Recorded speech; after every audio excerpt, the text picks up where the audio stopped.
ఈరోజు మనం డిగ్రీ స్టూడెంట్స్తో కలిసి యూనిఫామ్ సివిల్ కోడ్ అనే టాపిక్ పైన ఒక డిబేట్ అనేది చూద్దాం. బేసికల్గా మన శరత్చంద్ర డిగ్రీ కాలేజ్లో డిగ్రీతో పాటుగా సివిల్స్ ప్రిపేర్ అయ్యే స్టూడెంట్స్కి కొన్ని ఇంపార్టెంట్ స్కిల్స్ ఉండాలి అని శరత్చంద్ర సార్ నమ్ముతూ ఉంటారు. శరత్చంద్ర సార్ ఉద్దేశం ఏంటి అంటే సివిల్ సర్వీస్ ఎగ్జామినేషన్ ప్రిపరేషన్ డిగ్రీతో పాటుగా మొదలుపెట్టే పిల్లలకి రీడింగ్ స్కిల్స్, రైటింగ్ స్కిల్స్, అలాగే కమ్యూనికేషన్ స్కిల్స్ కూడా ఉండాలి అనేది ఆయన యొక్క అభిప్రాయం. దానికి అనుగుణంగానే మన క్యాంపస్లో పిల్లలతో డిబేట్, మాక్ పార్లమెంట్, మాక్ గ్రామ సభ, అలాగే ఎలక్యూషన్ కాంపిటీషన్స్ కండక్ట్ చేస్తూ ఉంటాం. విత్ ఇన్ ద కాలేజ్ మాత్రమే కాకుండా ఈవెన్ నేషనల్ లెవెల్లో, స్టేట్ లెవెల్లో, యూనివర్సిటీ లెవెల్లో కూడా మన శరత్చంద్ర డిగ్రీ కాలేజ్ పిల్లలు ప్రైజెస్ గెలుస్తూ ఉంటారు. ఇలా కాంపిటీషన్లో పార్టిసిపేట్ చేయడం వల్ల వాళ్ళ యొక్క కాంపిటేటివ్ స్పిరిట్, అలాగే వాళ్ళ యొక్క narration skills, inter personal skills కూడా బాగా పెరుగుతాయి అనేది సార్ యొక్క అభిప్రాయం. ఈరోజు మన స్టూడెంట్స్ యూనిఫామ్ సివిల్ కోడ్ సంబంధించిన డిబేట్ చేస్తారు. ఆ డిబేట్ పైన వాళ్ళ యొక్క అభిప్రాయాలతో పాటుగా వాళ్ళ యొక్క నెరేషన్ స్కిల్స్ ఏ విధంగా ఉన్నాయనేది మనం చూద్దాం. సో డిబేట్ మొదలుపెట్టే ముందు మనందరికీ తెలిసిందే, యూనిఫామ్ సివిల్ కోడ్ ఇంప్లిమెంట్ చేయాలి అనేది ఎప్పటి నుంచో ఒక వాదనగా ఉండిపోయింది. ఆ యూనిఫామ్ సివిల్ కోడ్ని ఆర్టికల్ 44లో డైరెక్టివ్ ప్రిన్సిపల్స్ ఆఫ్ స్టేట్ పాలసీస్లో భారత రాజ్యాంగం పొందుపరిచింది. సో ఇప్పుడు ఈ యూనిఫామ్ సివిల్ కోడ్ సంబంధించిన లాభ నష్టాలతో పాటుగా దానికి సంబంధించిన సమగ్రమైన అనాలిసిస్ని మన స్టూడెంట్స్ ద్వారా తెలుసుకుందాము. ఫస్ట్ అండ్ ఫార్మోస్ట్గా డిబేట్లో పాల్గొంటున్న స్టూడెంట్స్ గురించి మీకు పరిచయం చేస్తాను. కళ్యాణి, శ్రీజ్యోతి, తన్మయ్, అలాగే Harshitha. Students uniform civil code గురించి వాళ్ళ యొక్క ఇంట్రడక్షన్ చెప్పి ఆ తర్వాత డిబేట్ అనేది చేస్తారు. మీతో పాటుగా నేను కూడా హ్యాపీగా ఆ ప్రోగ్రామ్ని ఎంజాయ్ చేద్దాము. ఫస్ట్ అండ్ ఫార్మోస్ట్గా శ్రీజ్యోతి, యూనిఫామ్ సివిల్ కోడ్ అనేది భారత రాజ్యాంగంలో ఎలా పొందుపరిచారు, భారత రాజ్యాంగంలో యూనిఫామ్ సివిల్ కోడ్ యొక్క స్థితి గురించి కొంచెం ఎక్స్ప్లెయిన్ చేయమ్మా. థ్యాంక్ యూ సార్, ఈ ఆపర్చునిటీ ఇచ్చినందుకు. ఇప్పుడు యూసీసీ అంటే యూనిఫామ్ సివిల్ కోడ్, ఇది దేనికి తీసుకొస్తారంటే ఇప్పుడు రిలీజియస్ బేస్డ్ పర్సనల్ లాస్ అనేవి చాలా ఉన్నాయి. So in order to make unified law తీసుకురావాలి అనేసి తెస్తున్నాము. ఎందుకంటే ఈ పర్సనల్ లాస్ ద్వారా చాలా డిస్క్రిమినేషన్ ఉంది. ఇప్పుడు కాన్స్టిట్యూషన్లో ఇది డిపిఎస్పీస్లో ఆర్టికల్ 44లో పెట్టడం జరిగింది. ఈ ఆర్టికల్ 44 ఏం చెప్తుందంటే the state shall endeavour to secure all the citizens a uniform civil code. ఈ యూసీసీ అనేది కాన్స్టిట్యూషన్లో డిపిఎస్పీస్లో మెన్షన్ చేశారు. డిపిఎస్పీస్ అంటే direct principles of state policy. దీనిలో ఆర్టికల్ 44లో మెన్షన్ చేయడం జరిగింది. అందులో ఏం మెన్షన్ చేశారంటే the state shall endeavor to secure all the citizens a uniform civil code throughout the territory of India అని మెన్షన్ చేశారు. ఇందులో ఎండీవర్ అనే పదానికి అర్థం ఏంటంటే స్టేట్స్ అనేవి ఓవర్ ది టైం ప్రోగ్రెసివ్ గా దీన్ని ఇంప్లిమెంట్ చేయాలి పాలసీస్ ని అనేసి చెప్తున్నారు. ఇంకా మ్యారేజ్, సక్సెషన్ ఈ రెండు కాంకరెంట్ లిస్ట్ లో మెన్షన్ చేయడం వల్ల స్టేట్స్ అనేవి ఇప్పుడు యూసీసీ యొక్క గొప్పతనాన్ని రికగ్నైజ్ చేస్తున్నాయి. ఇప్పుడు స్టూడెంట్స్ యూనిఫామ్ సివిల్ కోడ్ సంబంధించిన డిబేట్ మొదలు పెడతారు. సార్, ఇప్పుడు నేను యూసీసీ అనేది ఎందుకు కావాలనుకుంటున్నాను అనేసి డిబేట్ చేయబోతున్నాను. ఫస్ట్ ఆఫ్ ఆల్, యూసీసీ అనేది ఈక్వాలిటీని ప్రమోట్ చేస్తుంది. దీన్ని ఎందుకు తీసుకురావాలి అంటే first of all personal laws అనేది యూనిఫామ్ గా ఉండవు, రిలీజియన్ బేస్డ్, జెండర్ బేస్డ్ అన్నట్టు ఉంటాయి. ఇవి కనుక రీప్లేస్ చేసి యూసీసీని తీసుకొచ్చామనుకో మనం చాలా డిస్క్రిమినేటరీ ప్రాక్టీసెస్ ని ప్రొహిబిట్ చేయొచ్చు. సార్, నేను ఎందుకు వద్దనుకుంటున్నానో చెప్తాను. ఇప్పుడు మనం ఈక్వాలిటీ అనేది యూనిఫార్మిటీ నుంచే రాదు కదా.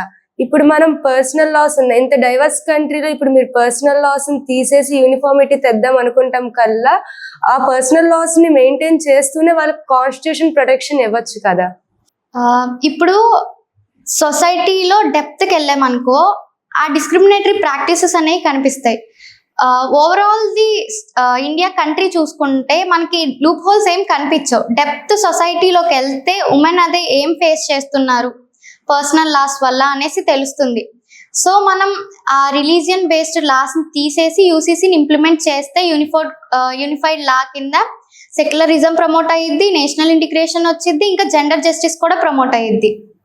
ఇప్పుడు అన్ని పర్సనల్ లాస్ లో అన్ని డిస్క్రిమినేటరీ ప్రాక్టీసెస్ ఉండవు కదా, ఏయో కొన్ని ఉంటాయి. మీరు వాటిని చిన్న చిన్నగా రిఫార్మ్ చేసుకొని వాళ్ళకి హెల్ప్ చేయాలనుకోవాలే కానీ అసలు పర్సనల్ లాసే వద్దనుకుంటాం వ్యాలిడ్ పాయింట్ కాదు కదా.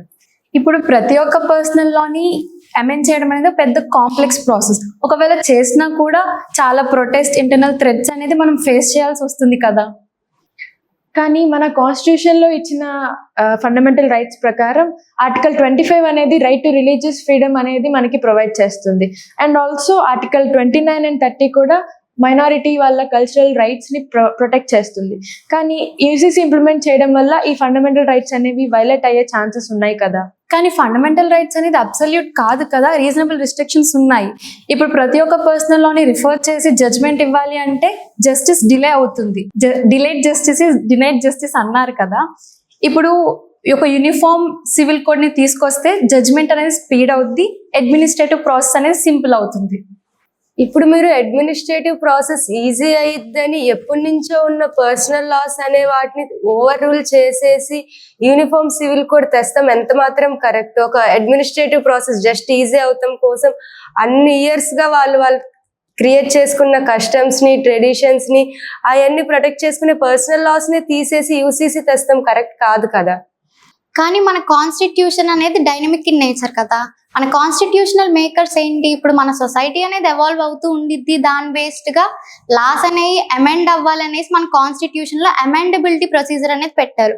సో మన అంత సుప్రీమైన ఇండియన్ కాన్స్టిట్యూషన్ లోనే మన సొసైటీకి తగ్గట్టు లాస్ అమెండ్ చేయాలనేసి ఒక ప్రొసీజర్ ఇచ్చారు.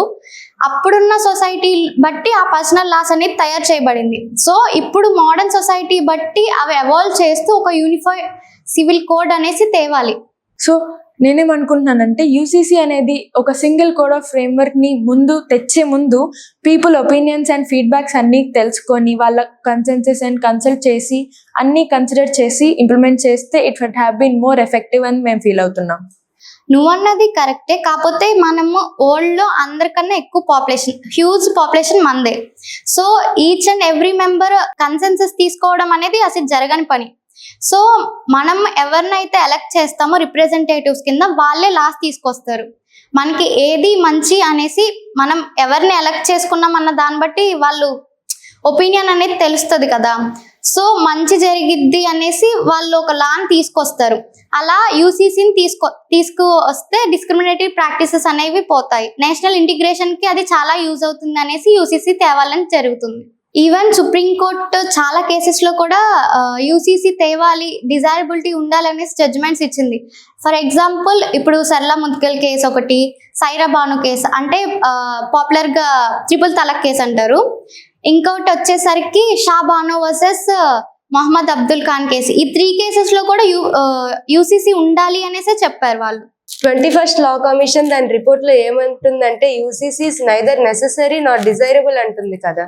సో యూనిఫామ్ సివిల్ కోడ్ అనేది ఇంప్లిమెంట్ అవ్వడం వల్ల ఈ రిలీజియస్ యూనిటీ అనేది డిస్టర్బ్ అవుతుంది కదా. ఇప్పుడు యూసీసీ అనేది కొన్ని స్టేట్స్ సక్సెస్ఫుల్ గా ఇంప్లిమెంట్ చేసినాయి, గోవా, ఉత్తరాఖండ్, గుజరాత్, అస్సాం ఇట్లాగా.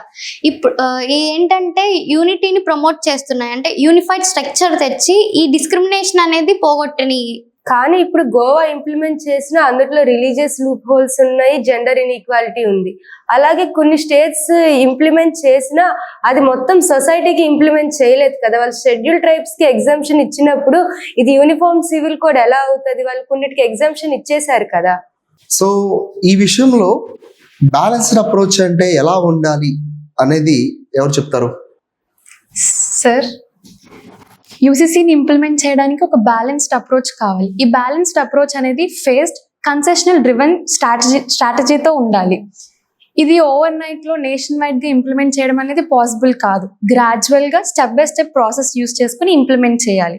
దీంట్లో civil aspects like inheritance, divorce, marriage rights ని స్టాండర్డైజ్ చేసి remaining religious practices, personal traditions అనేవి రెస్పెక్టివ్ రిలీజియన్స్ వదిలేస్తే ఇండియన్ ప్లూరలిజం అనేది దెబ్బతీయకుండా ఉంటుంది.